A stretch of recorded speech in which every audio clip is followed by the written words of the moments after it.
नमस्कार, अभिनंदन, आभार। आज फिर से एक नई वीडियो लेकर आ गई हूं मैं आपके लिए, जिसमें हम बात करने वाले हैं सस्टेनेबल डेवलपमेंट। वीडियो शुरू करने से पहले अगर आपने मेरे चैनल को सब्सक्राइब नहीं किया है तो सब्सक्राइब कर लें और बेल आइकन को भी प्रेस कर लें। स्टार्ट करते हैं। हमारा चैप्टर चल रहा था सस्टेनेबल डेवलपमेंट, जिसमें हमने इसका मीनिंग पढ़ा था, ठीक है, और इसके स्ट्रेटजीज पढ़ी थी। आज हम करने वाले हैं इन्वायरमेंट, ठीक है। इसी चैप्टर का पार्ट है ये इन्वायरमेंट। बहुत इजी है, आपको आता भी होगा काफी। तो देखो इन्वायरमेंट क्या है। इन सिंपल वर्ड हम कह सकते हैं हमारे चारों ओर जो कुछ भी है, ठीक है, in simple word are surrounding is called environment. It means आप कह सकते हो सराउंडिंग ही क्या है, इन्वायरमेंट है। सराउंडिंग यानी हमारे चारों ओर, मतलब चारों ओर जो भी कुछ है वो क्या है, हमारा इन्वायरमेंट है। अब इसमें सिंपली हम क्या इंक्लूड करते हैं, दो वो इंक्लूड करते हैं एलिमेंट्स, बायोटिक और अबायोटिक, ठीक है, बायोटिक और अबायोटिक। यानी आप ऐसे कह सकते हो इसके अंदर कौन इंक्लूड होगा, हम आ जाएंगे, it means human beings, animals, plants, ठीक है। मतलब क्या है, जिनमें जीवन होता है, जीवित वस्तुएं कह लो या सजीव वस्तुएं कह लो। अबायोटिक मीन्स इसमें कौन से आ जाएंगे, जो निर्जीव है। इट मीन्स जिनमें जीवन नहीं होता, जैसे हमारा लैंड है, एयर है, वाटर है, डेजर्ट है, माउंटेन्स है, ये सब आ जाएगा, ठीक है। ये था हमारा इन्वायरमेंट, ठीक है।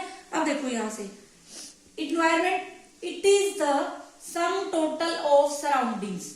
क्या है ये, हमारे चारों ओर जो कुछ भी है उसका सम टोटल ही क्या है, इन्वायरमेंट है। And the totality of resources, और क्या आ जाएंगे, रिसोर्सेज का total, that effect our existence and the quality of our life. It means क्या कह सकते हो, जो भी हमारी सराउंडिंग है उसका सम टोटल, और जो भी हमारे रिसोर्सेज है वो सब जो क्या करते हैं, हमारे जीवन को इफेक्ट करते हैं, हमारी लाइफ की क्वालिटी को इफेक्ट करते हैं, वही क्या है, हमारा इन्वायरमेंट है, ठीक है। Environment includes biotic as well as the biotic elements of environment. Environment में क्या क्या इंक्लूड है, बायोटिक भी और अबायोटिक एलिमेंट्स भी।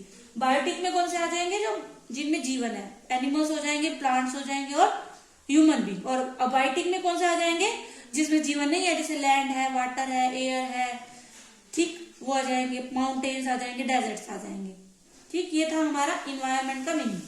नेक्स्ट है इसमें सिग्निफिकेंस कह लो या फंक्शन। अगर आपके पास सिग्निफिकेंस आ जाए या फंक्शन आ जाए क्वेश्चन के अंदर, तो आपने यही बताना है। आप खुद भी लिख सकते हो इन्वायरमेंट का सिग्निफिकेंस। देखो सबसे पहले क्या है, environment offers resources for production.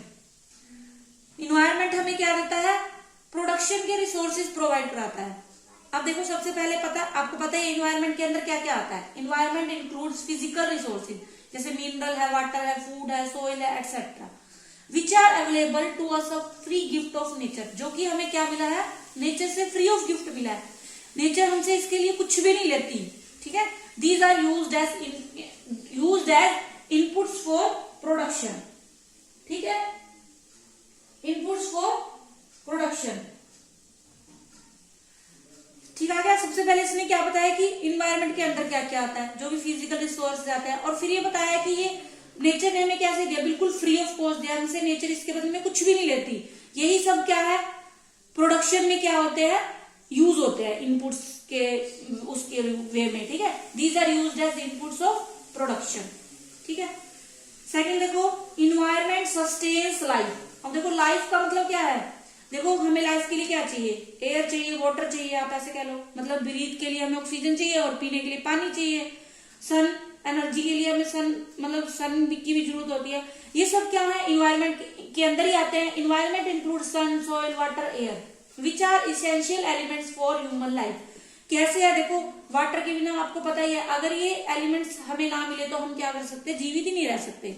Water जरूरी है, देखो एयर में से हम ऑक्सीजन लेते हैं, ब्रीथ लेते हैं जिससे, ठीक है। सोइल से हमें क्रॉप्स वगैरह होती है, और ठीक है सन की भी हमें जरूरत होती है, ठीक है। तो ये सारे क्या है, हमारी लाइफ के आप ऐसे कह सकते हो एलिमेंट्स है, बहुत नेसेसरी एलिमेंट्स है, जो हमें कौन देता है, इन्वायरमेंट देता है, ठीक है।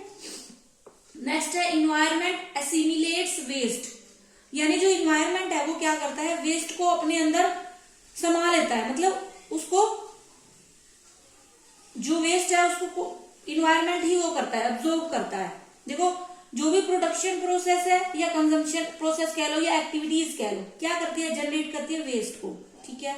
This occur mostly in the form of garbage, और ये इसको क्या कहते हैं, मतलब मोस्टली क्या होता है, गार्बेज के रूप में होता है, मतलब कूड़े का ढेर कह लो, कचरे का ढेर कह लो। वो कह रहे हैं कि ये कहाँ जाता है, सब एनवायरमेंट अब्जॉर्ब करता है इसको, ठीक है। तो इन्वायरमेंट हेल्पफुल है किसके लिए, वेस्ट को एब्जॉर्ब करने के लिए। जो भी हमारा गार्बेज आता है वो कहाँ जाता है, इन्वायरमेंट अपने अंदर समा लेता है, ठीक है।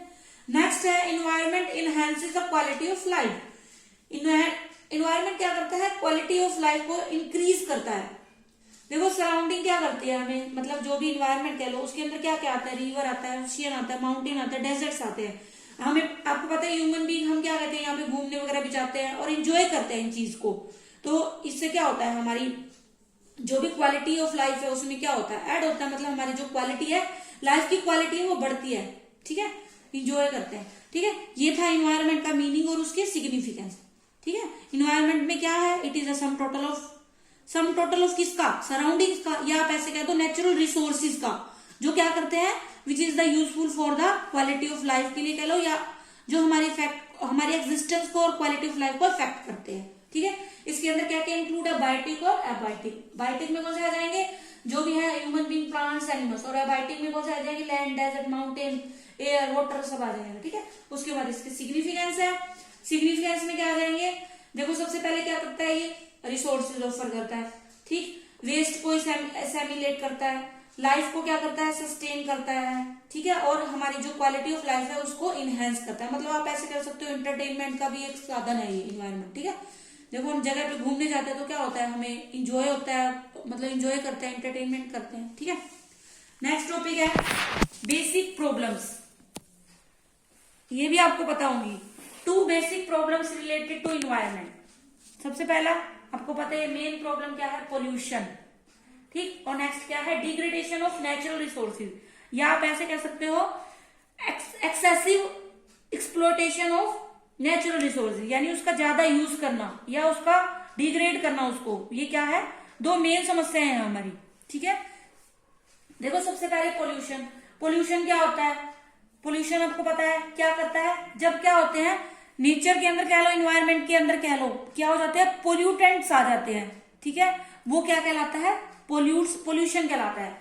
It refer to those activities of production and consumption which challenge purity of air and water and thereby pollute the environment, ठीक है। मतलब इसमें वो एक्टिविटी आती है किसकी, प्रोडक्शन और कंजम्पशन की, which challenge purity of air and water, जो क्या करती है, एयर और वाटर को क्या कर देती है, प्योरिटी को, एयर और वाटर की प्योरिटी को गंदा कर देती है, उसको चैलेंज करते हैं, खराब कर देता है, and thereby pollute the environment, और इससे क्या होता है, एनवायरनमेंट पोल्यूट हो जाता है, ठीक है। या इन सिंपल में आप कह सकते हो, जब air, when in air water pollutants are mixed then it is called pollution, ठीक है। मतलब क्या होता है, जब पोल्यूटेंट मिल जाते हैं एयर में और वाटर में, वो क्या है, पोल्यूशन है, ठीक। अब आपको पता है types of pollution, there are 3 types of pollution, air pollution है, वाटर पोल्यूशन है और नॉइज पोल्यूशन है, ठीक है। एयर पोल्यूशन आपको पता है, देखो यानी कि हवा का गंदा होना, ठीक है। It means presence of pollutants in the air, यानी जब एयर के अंदर पोल्यूटेंट्स हो, प्रदूषक कह सकते हो, यानी प्रदूषक हो, उसकी उपस्थिति हो, तो वो क्या होती है, एयर पोल्यूशन का। एयर के अंदर है पोल्यूटेंट्स तो एयर पोल्यूशन, वाटर के अंदर पोल्यूटेंट्स है तो वाटर पोल्यूशन, ठीक है। और नॉइज पोल्यूशन कौन सा होता है, जब एक्सेसिव साउंड हो जाती है उसको बोलते हैं नॉइज पोल्यूशन, ठीक है। अब 1 बाय 1 देखते हैं इसके रीजन और वो। सबसे पहले air pollution, it means presence of pollutants in the air. This pollutants आपको पता है कौन कौन से हो सकते हैं, एक तो मतलब जो पॉइजनस गैसेज होती हैं, पॉइजनस गैसेज जैसे होगी carbon monoxide CO2, carbon oxide CO, carbon monoxide, ये हो गई। और दूसरा डस्ट होता है, स्मोक होता है, ये सब क्या है, पोल्यूटेंट्स हैं, ठीक है। When these mix in the air that is called air pollution, ठीक है। These pollutants may be dust, smoke, poisonous gases such as CO2 या CO, ठीक है। अब क्या है, following factors, ठीक है, pollute the airs, देखो सबसे कौन कौन से हो सकते हैं, सबसे पहले तो स्मोक हो गया, ठीक है, स्मोक फ्रॉम इंडस्ट्रीज हो गया या व्हीकल्स, दोनों लगा लो। स्मोक फ्रॉम इंडस्ट्रीज, व्हीकल्स, ये सब क्या आ जाएगा, उसमें आ जाएगा, मतलब पहला रीजन यही मान लो, धुआं हो गया, ठीक है। नेक्स्ट देखो वाटर पोल्यूशन, ठीक है, एक ये हो गया। दूसरा आप इसमें से ये ले सकते हो डस्ट स्मोक वगैरह, ये हो गया। और दूसरे में आप ये भी ले सकते हो जो पॉइजनस गैसेस होती हैं वो भी क्या है, एयर को क्या करती है, पोल्यूट करती हैं, ठीक है, ये मेन हो जाते हैं। नेक्स्ट है हमारा वाटर पोल्यूशन। वाटर पोल्यूशन क्या होता है, it means it refers to contamination of water. Contamination mean गंदा, यानी पानी का गंदा होना क्या है, वाटर पोल्यूशन है। या आप ऐसे कह सकते हो व्हेन इंडस्ट्रीज गार्बेज कह लो या वेस्ट कह लो, या जो हाउसेज का हमारा गार्बेज होता है या वेस्ट होता है, वो जब क्या हो जाता है, मिक्सड हो जाता है किसके अंदर, पानी के अंदर, that is called water pollution. या आप ऐसे कह सकते हो कंटेमिनेशन ऑफ वाटर, यानी पानी का गंदा होना क्या है, वाटर पोल्यूशन है। अब इसके रीजन भी वही, इंडस्ट्रियल वेस्ट हो गया, डोमेस्टिक सीवरेज हो गया, यानी जो भी हमारे घर का जो भी गंदा होता है, घर का जो भी गंद निकलता है घरेलू, वो सब क्या है, thermal power, houses discharging ash mixed with water. देखो इंडस्ट्रियल वेस्ट में वही आ गया, जो भी इंडस्ट्री का जो भी वो होता है गार्बेज वगैरह, वो कहाँ मिला दिया जाता है, नदियों में, स्ट्रीम्स में या रिवर में मिला दिया जाता है, ठीक है, जिससे पानी क्या हो जाता है, प्रदूषित हो जाता है। जब यही पानी हम पीते हैं तो हमें क्या होता है, डायरिया वगैरह प्रॉब्लम हो जाती है, ठीक है, डिसीजेस हो जाती है। डोमेस्टिक सीवरेज में यही जो भी घर का होता है, गंद वगैरह जो भी होता है, सीवरेज का भी पानी वगैरह, वो कहाँ मिल जाता है, नदियों वगैरह में मिल जाता है, तो उससे भी क्या होता है, वाटर पोल्यूशन होता है। थर्मल पावर की जो भी होते हैं, इनसे ऐश वगैरह निकलता है, मतलब जो राख वगैरह निकलती है, उसको वो भी कहाँ मिक्स हो जाता है, पानी के अंदर, तो वो सारा क्या कर देते हैं, वाटर को पोल्यूट कर देते हैं, ठीक है। नेक्स्ट है हमारा noise pollution. Excessive noise is called noise pollution. अब एक्सेसिव नॉइज से क्या होता है, इरिटेशन होती है, अननेसेसरली फटीग होती है बॉडी को और माइंड को भी। आपको पता ही है, देखो आसपास कहीं भी ज्यादा शोर हो तो हमें क्या होता है, गंदा लगता है, मतलब ऐसे लगता है, इरिटेट से हो जाते हैं हम, है ना, ऐसा मन करता है कि जाके ना भी पहले इसको बंद कर दे, किसी कोई आसपास लाउड स्पीकर वगैरह बजते हैं तो, ठीक है, ये होता है नॉइज पोल्यूशन। इसके रीजन आपको पता ही है, यही लाउड स्पीकर वगैरह हो जाते हैं, टेम्पल के कह लो, टेम्पल के भी हो सकता है, घरों में भी जैसे पार्टीज वगैरह में डीजे वगैरह बजते हैं, वही हो जाएंगे, ठीक है। ये थे इसके टाइप्स ऑफ पोल्यूशन। आगे देखो दूसरा है जो हमारा डिग्रेडेशन ऑफ नेचुरल। देखो दूसरा था हमारा, प्रॉब्लम थी ना पोल्यूशन, वो हमने पढ़ ली।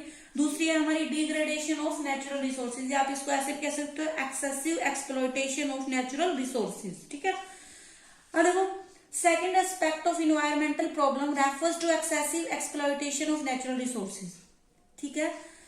Natural resources refer to forest, mineral, soil etcetera, ठीक। वो क्या कह रहा है कि जो भी सेकंड प्रॉब्लम है वो क्या है, हमारी एक्सेसिव, मतलब जो नेचुरल रिसोर्सेज है उसका आवश्यकता से अधिक यूज करना, यानी उसका शोषण करना उन चीजों का, वही क्या है हमारा सेकंड प्रॉब्लम है इन्वायरमेंट से रिलेटेड।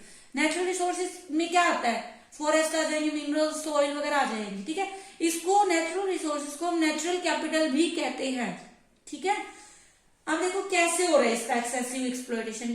देखो in order to achieve economic growth man needs natural capital along with physical capital. देखो वो क्या कह रहा है कि जो भी इकोनॉमिक ग्रोथ है उसके लिए आदमी को क्या जरूरत होती है, फिजिकल कैपिटल के साथ साथ किसकी जरूरत होती है, नेचुरल कैपिटल की भी जरूरत होती है। तो उसका यूज हो रहा है, मतलब ज्यादा यूज कर रहा है। As a result of increase in production there is depreciation of both physical and natural capital, ठीक है। मतलब एक तो क्या जो इकोनॉमिक ग्रोथ का एम है उसको अचीव करने के लिए, ठीक है। दूसरा जो प्रोडक्शन को इंक्रीज करने के लिए भी क्या कर रहे हैं, इन दोनों का, यानी नेचुरल रिसोर्सेज का भी डेप्रिसिएशन हो रहा है और फिजिकल जो कैपिटल है हमारी उसका भी डेप्रिसिएशन होता है, ठीक है। अब देखो इसके अंदर हम दो प्रॉब्लम को लेते हैं, एक तो हो गया डिफोरेस्टेशन और एक होता है डिग्रेडेशन ऑफ लैंड। मेन हमारी ये दो प्रॉब्लम है, डिफोरेस्टेशन और डिग्रेडेशन ऑफ लैंड, ठीक है। अब देखो डिफोरेस्टेशन मीन जंगलों को काटना, आप ऐसे कह सकते हो, ठीक है। इंडस्ट्रियलाइजेशन इज अ बून। देखो वो क्या कह रहा है कि औद्योगिकरण यानी कि जो इंडस्ट्रीज लग रही है वो क्या है, बून है, यानी वरदान है। क्यों वरदान है, क्योंकि हमें वैरायटी ऑफ थिंग्स देती हैं कंज्यूम करने के लिए, अलग अलग मतलब वैरायटी ऑफ गुड्स देती हैं कंज्यूम करने के लिए, और enhancing the quality of life, जिससे हमारी जो रहन सहन का स्टैंडर्ड कह लो वो स्तर क्या है, इंक्रीज होता है। But it is a Ben, ये क्या है, अभिशाप भी है। अभिशाप कैसा है, व्हेन इट कॉजेज डिफोरेस्टेशन, जब इसकी वजह से डिफोरेस्टेशन होता है तो वो क्या है, अभिशाप है। और वैरायटी और गुड्स हमें क्या देते हैं, कंज्यूम करने के लिए देते हैं, तो ये क्या है, बून है। तो अब देखो कैसे होता है डिफोरेस्टेशन। देखो एक तो क्या होता है, आप खुद देखो, इंडस्ट्रीज वगैरह लगाने के लिए देते हैं, ठीक है, जो भी देखो सबसे पहले तो क्या है, देखो आप ऐसे भी कह सकते हो, जो जैसे हमारे प्रोजेक्ट वगैरह बनाते हैं, ठीक है, जैसे अभी आप देख रहे हो दामोदर पे जो रिवर्स वगैरह पे प्रोजेक्ट बनते हैं, है ना, प्रोजेक्ट ऑन रिवर्स, इसके लिए क्या चाहिए होती है, हमें जगह चाहिए, है ना, जगह चाहिए, तो उसके लिए क्या करते हैं, जो भी जंगल वगैरह है काट देते हैं, तो इससे क्या हो रहा है, डिफोरेस्टेशन हो रहा है, ठीक है। दूसरा आप ऐसे भी कह सकते हो, इंडस्ट्रीज वगैरह है जो लगाने के लिए भी क्या चाहिए, ठीक है, देखो जो भी हमारी डिमांड है वो हमारी बढ़ती जा रही है, उनको पूरा करने के लिए नई नई इंडस्ट्रीज लग रही है, और इंडस्ट्रीज लगाने के लिए क्या चाहिए, जगह चाहिए, जगह चाहिए, तो क्या कर रहे हैं, फॉरेस्ट को यानी जंगलों को खत्म करते जा रहे हैं, ठीक है, जंगलों को काटते जा रहे हैं, ठीक है। और आप ऐसे भी कह सकते हो, जैसे अब हम हैं, जैसे अब हाउस होल्ड के लिए कह दो, आप फ्यूल के लिए भी अब देख लो आप यूज करते हैं हम, है ना, फ्यूल वगैरह के लिए भी लकड़ी वगैरह का यूज होता है, तो कहाँ से काटते हैं, जंगल वगैरह से काटते हैं, ठीक है। तो ये सब क्या हो रहा है, डिफोरेस्टेशन हो रहा है, आप ऐसे कह सकते हो, ठीक। अब वो भी कह सकते हो आप, जैसे रहने की जगह, मतलब आप ऐसे भी कह सकते हो, पॉपुलेशन भी इसका रीजन है, ठीक है। पॉपुलेशन रीजन कैसे है, देखो क्या हो रही है, पॉपुलेशन बढ़ रही है, पॉपुलेशन बढ़ रही है, तो रहने के लिए लोगों को जगह चाहिए, और जगह कैसे खाली हो रही है, जो भी जंगल वगैरह है उनको काट कर क्या किया जा रहा है, जगह बनाई जा रही है, आप ऐसे कह सकते हो, ठीक है। तो ये सब क्या है, डिफोरेस्टेशन के रीजन है, ठीक है। इंडस्ट्रीज है, फ्यूल है, मतलब फ्यूल की एज ए फ्यूल भी हम यूज करते हैं, पॉपुलेशन की वजह से भी है, इंडस्ट्रीज वगैरह लगाने के लिए भी आता है, और जो बड़े बड़े प्रोजेक्ट है रिवर्स के उसके लिए भी होता है ये, ठीक है। दूसरा हमारा है डिग्रेडेशन ऑफ लैंड, यानी आप ऐसे कह सकते हो, जो भूमि है यानी जो कृषि हो गया भूमि है, वो क्या होती जा रही है, बंजर होती जा रही है, आप ऐसे कह सकते हो, उसके जो पोषक तत्वों में उसमें क्या होती जा रही है, कमी होती जा रही है, ठीक है। वो कैसे हो रही है वो देखते हैं। अब देखो दूसरा है डिग्रेडेशन ऑफ लैंड, इसका मीनिंग क्या है, इसका मीनिंग क्या हो जाएगा, loss of fertility of soil, यानी जो मिट्टी है ना उसकी जो फर्टिलिटी है वो क्या होती जा रही है, कम होती जा रही है, उसको ही हम क्या कहते हैं, डिग्रेडेशन ऑफ लैंड कहते हैं, ठीक है। और ये कैसे होता है, देखो सबसे पहले क्या है, सोइल इरोजन हो जाता है, यानी मिट्टी का कटाव बोलते हैं जिसको हम, सोइल इरोजन मीन्स मिट्टी का कटाव।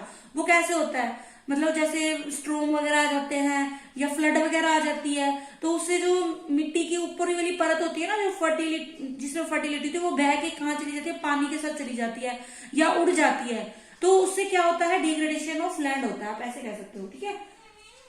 यानी विंड आ जाए, मतलब स्ट्रोम भी कह सकते हो, जैसे बड़े बड़े तूफान आते हैं या बाढ़ आ जाती है, तो उससे क्या होता है, जो मिट्टी की ऊपरी परत है वो क्या कर जाती है, अपर लेयर होती है, वो क्या होती है, मिट्टी के साथ या उड़ के चली जाती है, तो उससे क्या होता है, डिग्रेडेशन ऑफ लैंड होता है।